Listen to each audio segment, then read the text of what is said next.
Melilla con bici, la sección quincenal de Melilla en la Onda, en la que los lunes daremos las claves para hacer de Melilla una ciudad más saludable, segura y amable. Melilla con bici, en Onda Cero. Estamos en Melilla, en la Onda, en Onda Cero. Comenzamos con la sección Melilla con bici, que ya saben ustedes que siempre hacemos posible gracias a nuestro buen amigo José Emilio Pérez, que es el presidente de Melilla con bici, por cierto, que ha estado estos días por la ciudad. Ayer lo veíamos en la pedalada mensual. Y gracias a José Emilio, hoy tenemos al otro lado del teléfono a Francisco Paz, a Paco Paz, que es el presidente de la Federación Nacional de Profesionales de la Formación Vial y director de proyectos de PONS Seguridad Vial, que es una consultoría de seguridad vial y de movilidad responsable. Hola Paco, muy buenas tardes. Buenas tardes, Begoña, un placer estar con ustedes. Igualmente. Paco, me gustaría que, para introducir un poco la entrevista, nos comentaras un poco, nos hablaras de la consultoría de seguridad vial de la que eres el director de proyectos. ¿Cuándo nace y con qué objetivo? ¿Qué es lo que hacéis, Paco? Bueno, pues PONS Seguridad Vial es una empresa líder en consultoría estratégica pública y privada relacionado con movilidad responsable, ¿no? El origen era seguridad vial, pero bueno, nos hemos dado cuenta de que el problema que tenemos de movilidad no solamente afecta a la seguridad, sino a todo tipo de órdenes sociales, ¿no? Con lo cual, cuando nos piden una solución, pues intentamos abordarlo desde un prisma bastante más amplio, ¿no? Hasta ahora lo que parecía que estaba como piedra angular era la seguridad vial, pero bueno, nos damos cuenta que los daños colaterales, ¿no?, que provoca nuestra forma de desplazarle son mucho mayores y que bueno, la seguridad vial sí, pero tiene que estar dentro de un espectro más amplio, ¿no? Y bueno, ver cómo nos afecta en nuestra vida diaria, ¿no? Y cómo nos afecta también en nuestra salud, porque fíjate, hay datos como que, oye, resulta que hay más muertos por respirar malos humos que por accidentes de tráfico, ¿no? Es decir, que por cada persona que fallece víctima de un accidente de tráfico, hay 20 que mueren de forma prematura por respirar malos humos, ¿no? Con lo cual, bueno, pues el problema, la verdad es que adquiere unas dimensiones mucho mayores que el de seguridad, ¿no? Paco, pero esos datos parece que no interesan, que no salen a la palestra. Siempre, desde la Dirección General de Tráfico, por ejemplo, nos facilitan datos sobre víctimas mortales en la carretera. Pero fíjate que nos estás diciendo que hay más muertos por malos humos que por accidentes, o sea que esto es un tema muy importante. Sí, la verdad es que es un tema, y sobre todo, Begoña, has comentado algo clave, ¿no? Porque realmente los intereses, ¿no?, incluso ahora que tenemos un debate, ¿no?, político con las elecciones tan cercanas, vemos que no es protagonista para nada, ¿no? Es decir, que bueno, oye, un estado del bienestar, lo primero que se construye es desde que, bueno, que el ciudadano tiene que moverse en un medio que no le sea agresivo, ¿no? Y estamos viendo ejemplos como, por ejemplo, en Madrid o en Oviedo, están restringiendo el tráfico porque están viendo de que el aire se hace irrespirable, ¿no? Y bueno, la verdad es que me cuesta creer, como analizando los programas, incluso los debates, pues resulta que no forma parte principal, ¿no? Y está muy bien el estado del bienestar, pero para disfrutarlo hay que estar vivo, ¿no? Y bueno, si analizamos qué es lo que más los mata o qué es lo que más nos está perjudicando en la salud, pues vemos que ahí falta algo importante, ¿no? Yo creo que habría que montar alguna especie de gerencia, ¿no?, en las que nuestros políticos pues realmente tuvieran un baño de realidad, ¿no? Y decir que bueno, está bien, estamos ahora con problemas económicos, estamos con problemas de corrupción y que queremos garantizar, ¿no?, que haya una mayor participación democrática, pero oye, la principal responsabilidad del dirigente es proporcionarnos un entorno seguro, ¿no? Y ese entorno a día de hoy no lo tenemos. Uh-huh. Paco, creo que dispones de datos vinculados directamente, datos de Melilla sobre siniestralidad, sobre accidentalidad. ¿Por qué no nos los comentas? Sí, la verdad es que, bueno, previo a la entrevista, ¿no?, y echando un vistacillo a cuál es la foto, ¿no?, actual hablando de seguridad vial en Melilla, la verdad es que tendríamos que preocuparnos, ¿no? Fíjate que 1 de cada 5 accidentes con víctimas que se producen en Melilla lo sufren los peatones, ¿no? Es decir, que hablamos que los más vulnerables pues están siendo atropellados, ¿no? Y además que con respecto al 2013, en el 2014 ha aumentado un 25% los accidentes con víctimas, ¿no? Y esto también se deriva al entorno laboral porque las bajas han aumentado un 9%, ¿no? Es decir, que bueno, todos estos indicadores tendrían que servir para que hubiera una alarma y una alerta real, ¿no? Y que hubieran acciones y medidas que pusieran freno a esto, ¿no? Es decir, que bueno, quien no es capaz de, en esta cifra, moverse para intentar frenar esta tendencia, realmente comete una temeridad, ¿no? Y bueno, yo creo que los dirigentes públicos pues tendrían que velar un poco más por esto, ¿no? Esto tiene que formar parte de la preocupación ciudadana diaria, ¿no? Paco, y tú como director de proyectos de Ponseguridad Vial, ¿qué medidas crees que son imprescindibles adoptar en una ciudad pequeñita, 12 kilómetros cuadrados como Melilla, para revertir estas cifras o por lo menos para reducirlas? Porque desde luego son preocupantes. Sí, a ver, lo primero es ser conscientes de la magnitud del problema, ¿no? Porque, oye, yo ¿cómo me puedo proteger de algún riesgo, ¿no?, si realmente no soy conocedor de él, ¿no? Es decir, que lo primero es decir, oye, realmente tenemos un problema serio, ¿no? Es decir, que no puede ser que una ciudad como Melilla, que se presta por clima y por su bonanza, ¿no?, a que los desplazamientos sean en medios que no sean agresivos con el medio ambiente, ni siquiera con la movilidad, ¿no?, de su ciudadano. Pues oye, yo creo que ahí lo principal sería esto, ¿no?, una alerta ciudadana y que, oye, nos rebelemos todos con que hay otras formas de moverse, ¿no? Tenemos demasiados ejemplos, ¿no?, fuera de España, pero en España también, ¿no? Mira, yo siempre pongo el ejemplo de la ciudad de Pontevedra, ¿no? ¿Por qué? Porque en Pontevedra han conseguido en un tiempo récord recuperar el espacio para el ciudadano, ¿no? Es decir, que la acera ya es casi toda la ciudad, ¿no? Es decir, que bueno, la primera prioridad de desplazamiento es el peatón, ¿no?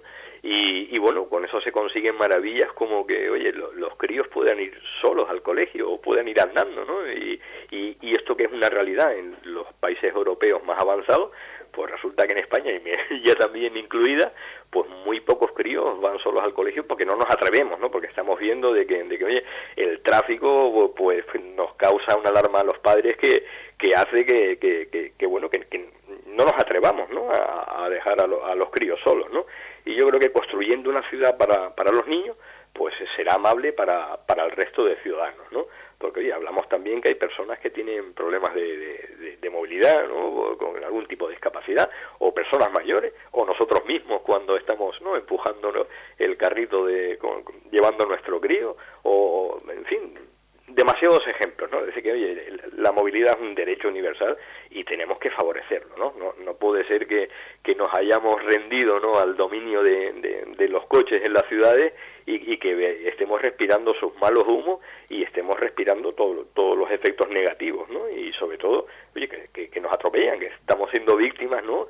Y además con lesiones de por vida, ¿no? Es decir, que yo creo que, volviendo a la pregunta, ¿no? O sea, lo primero, el ciudadano tiene que saber que el uso del vehículo privado es un derecho, pero que la primera pregunta que tiene que hacerse es si realmente es necesario. O sea, oye, ¿es necesario que yo para desplazar mis 70, 80 kilos utilice un vehículo que pesa casi 1.500 kilos? no parece muy lógico, ¿no? Y bueno, además en Melilla, las ciudades, las distancias son muy cortas, ¿no? Es decir, que la mayoría de los desplazamientos, si lo pensamos, lo podríamos hacer andando, ¿no? Con lo cual, bueno, lo primero, la conciencia de que realmente tenemos un problema. A partir de ahí las soluciones se vuelven muy fáciles, ¿no? Y después un poco el coraje político de que tienen que ser los motores de cambio, ¿no?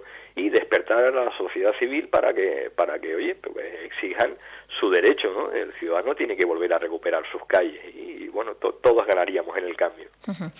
Ahora volveremos al tema de Pontevedra porque Ponseguridad Vial, dentro de una colección llamada Movilidad Responsable, pues recientemente el mes pasado editaba un libro titulado Pontevedra, otra movilidad, otra ciudad. Tenemos mucho que aprender, me da una envidia tremenda Pontevedra, lo que se está haciendo allí. Pero antes de eso sí me gustaría, porque tenéis como un lema, movilidad se escribe con S, puede resultar así un poco paradójico, pero Paco nos va a explicar por qué movilidad se escribe con S. Sí, bueno, es un poco intentar pensar a ver qué movilidad es la que queremos, ¿no? Y bueno, quizás hablando de la S, ¿no?, podamos decir que, oye, lo primero que tiene que ser es una movilidad que sea segura, como ya habíamos comentado, ¿no? O sea, no puede ser, ¿no?, que una de las principales causas de mortalidad sea precisamente el morir en un accidente de tráfico o ser víctima de él, ¿no? Pero además otra S tiene que ser de que tiene que ser saludable, ¿no? O sea, lo que decíamos antes, hay más muertos por malos humos que por accidentes de tráfico, y además, fíjate, otro fenómeno que se está dando es que, oye, como cada vez andamos menos, pues el tema de obesidad, el tema de problemas cardiovasculares, es decir, que un paseo es lo más higiénico y lo más saludable que hay, ¿no? Que ya nos estamos olvidando incluso de andar, estamos atrofiados, ¿no? Pero además la movilidad plantea otro reto que tiene que ser satisfactoria, y metemos otra S, ¿no? Y la satisfacción es que, oye, pues la movilidad también es motor de la economía, es decir, que bueno, tampoco hay que ser talibanes, ¿no? Es decir, que oye, pero lo que sí que hay que hacer es reducir este tipo de transporte y en la medida que sea posible hacer que este transporte no sea contaminante, ¿no? Otra S quizás la podríamos poner en la palabra solidaria, ¿no? Porque oye, hay usuarios vulnerables del tráfico en el que resultan dañados por un error de conducción. Yo con un vehículo, si tengo un error, tengo un arcén, tengo incluso una barrera protectora, es decir, que es difícil que yo por un error llevando un vehículo tenga daño, ¿no? Me refiero que se permite, ¿no? el que ese error no sea mortal. Sin embargo, un error del peatón que cruza indebido o que está pensando en otra cosa, resulta que puede ser atropellado y no tiene ninguna otra posibilidad, ¿no? Es decir, que yo siempre lo que digo, vale, los peatones tienen que cumplir las normas, eso está muy bien, pero el conductor tiene que estar pendiente por si el peatón deja de cumplirlas por algún motivo, porque oye, no puede ser que una distracción suya le condene a la muerte, ¿no? Por eso todo lo que ese movimiento que hay de Ciudades 30 es un factor de protección, ¿no? Porque oye, un atropello a 30 kilómetros por hora rara vez es mortal, con lo cual yo creo que esa es la velocidad máxima a la que se tiene que ir en nuestras ciudades, ¿no? Uh-huh. Porque a 50 kilómetros por hora es muy difícil la supervivencia y a partir de 60 ya es casi imposible, ¿no? Claro. Los últimos minutos los vamos a dedicar a Pontevedra, que es un modelo de éxito de transformación urbana. En menos de 20 años, desde el año 96 que empezaron a adoptar medidas, estoy mirando datos que nos han facilitado desde la empresa o desde la consultoría de la que Paco Paz es director de proyectos, pues han logrado, por ejemplo, reducir el tráfico en el centro un 70%. Hay una serie de datos que son muy significativos y me gustaría que nos hiciera un pequeño resumen de por qué ha conseguido en tan poco tiempo un éxito tan espectacular. ¿Cuáles han sido las claves? Creo que lo de reducir la velocidad ha sido esencial, ¿no? Y dar prioridad a los peatones por encima de todo, ¿no, Paco? Sí, efectivamente. Mira, yo te cuento mi experiencia, ¿no? La primera vez que yo visité Pontevedra lo hice en moto, ¿no? Porque, bueno, entre otros pecados soy motero, ¿no? Y bueno, en un viaje a Pontevedra, pues quise entrar en el centro de la ciudad y me fue casi imposible acceder al centro, porque, bueno, las calles me lo permitían, pero me hacían dar mucho rodeo, de forma que cuando me daba cuenta otra vez estaba en el mismo sitio, ¿no? Hasta que ya, bueno, pues dejé la moto y me acerqué andando. Es decir, que ellos lo que intentan es disuadir del efecto del coche, ¿no? Es decir, que yo para desplazarme de un sitio a otro me marean, me hacen dar muchas vueltas, ¿no? O sea que más que prohibir, lo que están haciendo es intentar disuadir al conductor para decirle, oye, no hace falta, Pontevedra es una ciudad muy pequeña y no hace falta que quieras ir con tu vehículo justo hasta el corazón, hasta la almendra de la ciudad, uh-huh, hasta el centro, ¿no? Y la palabra es más amable también, disuadir que prohibir. Prohibir suena así un poco fuerte, ¿no? Sí, efectivamente. Y además ellos lo que han hecho es meter a los críos en las calles, ¿no? Con lo cual eso también supone un freno natural, ¿no? Porque estás viendo que hay vida en la ciudad, que la gente pasea y entonces pues el conductor casi se siente mal por estropear esa armonía, ¿no? Y bueno, esto que parece así idílico, cuando uno pasea por las calles de Pontevedra, pues está oyendo el bullicio de los críos, está oyendo los pájaros, es decir que bueno, y eso es posible, ¿no? Porque al final las ciudades, por muy grandes que sean, son un conjunto de barrios, ¿no? Y en cada barrio se podría lograr esto, ¿no? Entonces ellos, ¿qué es lo que han hecho? Pues oye, te colocan unos estacionamientos, ¿no? Disuasorios, en los que el paseo al centro es agradable y en poco tiempo. Las calles no es que la hayan peatonalizado, sino que le han dado la prioridad inversa, es decir, que oye, la preferencia es del peatón, ¿vale? Y a partir de ahí, claro, como te lleno de peatones en las calles, pues la gente va más despacio, ¿no? Y después también han quitado la regulación del tiempo horario que uno paga, y lo que hace es que, bueno, me dejan acceder, pero por un tiempo muy limitado, les llaman zonas de servicios, ¿no? Yo con mi vehículo, pues oye, si tengo que hacer un recado o lo que sea, me dejan un sitio de aparcamiento, me lo limitan a 15 minutos, por ejemplo, y bueno, todo eso hace que al final el peatón ha recuperado la calle, ¿no? Y bueno, lo primero que tiene que haber es una voluntad política, eso es lo que está claro, sí. Y después convencer a la gente que, bueno, de repente le has cambiado su forma de desplazarse, y le convence de que realmente eso es un bien, ¿no? Yo creo que el dato principal que nos puede ofrecer Pontevedra es que el 81% de los críos entre 7 y 12 años van andando al colegio. Es decir, que ya nosotros ahora nos fijamos en la entrada y salida de cualquier colegio de Melilla, seguramente veremos ahí como los padres, ¿no? Aparcamos en segunda, tercera fila, ¿no? Y además, como vamos con prisas, pues resulta que no tenemos mucho cuidado. Es decir, que sí, se produce ahí una invasión, ¿no? En lugares cercanos al colegio por los padres que pretenden llevar a su hijo casi hasta su aula, ¿no? Con el vehículo. Y bueno, resulta que en Pontevedra han cambiado esa tendencia, y ya los críos van andando y la mitad de ellos van solos, ¿no? Con lo cual se gana mucho en la autonomía, ¿no? Fíjate que nuestra movilidad un poco lo que ha hecho es que nuestros hijos ya no estén en las calles por nuestro miedo que tenemos, ¿no? Porque, oye, el tráfico es salvaje, ¿no?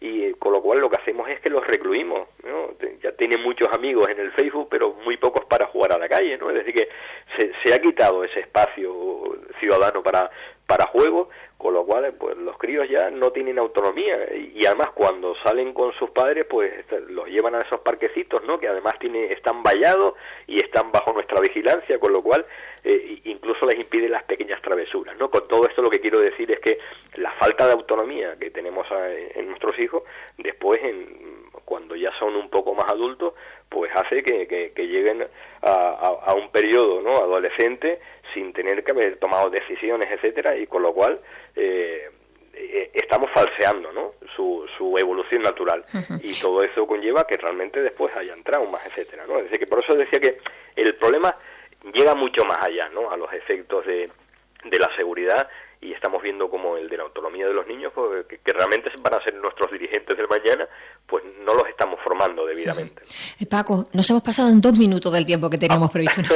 Ha sido súper interesante, y yo creo que esto merece otra entrevista, porque se nos han quedado un montón de cosas pendientes. Solo una cosa, ¿dónde podemos adquirir este libro del que estamos hablando sobre Pontevedra? Sí, pues a ver, el libro de Pontevedra se puede adquirir a través de nuestra página web, Pons Seguridad Vial o Pons Editorial, y bueno, con mensajería llega a casa. Yo lo recomiendo más que nada porque uno siempre tiene sueños, pero cuando ve que los sueños se han realizado y en un sitio tan cercano, pues vemos que nos tiene que dar fuerza, ¿no? Y quizás tenía que ser el libro, ¿no? de mesa de nuestros políticos, ¿no? Para que vean que, sí, oye, esto es posible, ¿no? Estaba pensando que lo deberían poner en la carta a los Reyes Magos, por lo menos nuestro consejero de Medio Ambiente, que lleva los temas de movilidad. Pues sí, vamos a decir. Mira todo. Paco, un placer, muchísimas gracias. Un placer. Saludos para Hasta todos. La próxima.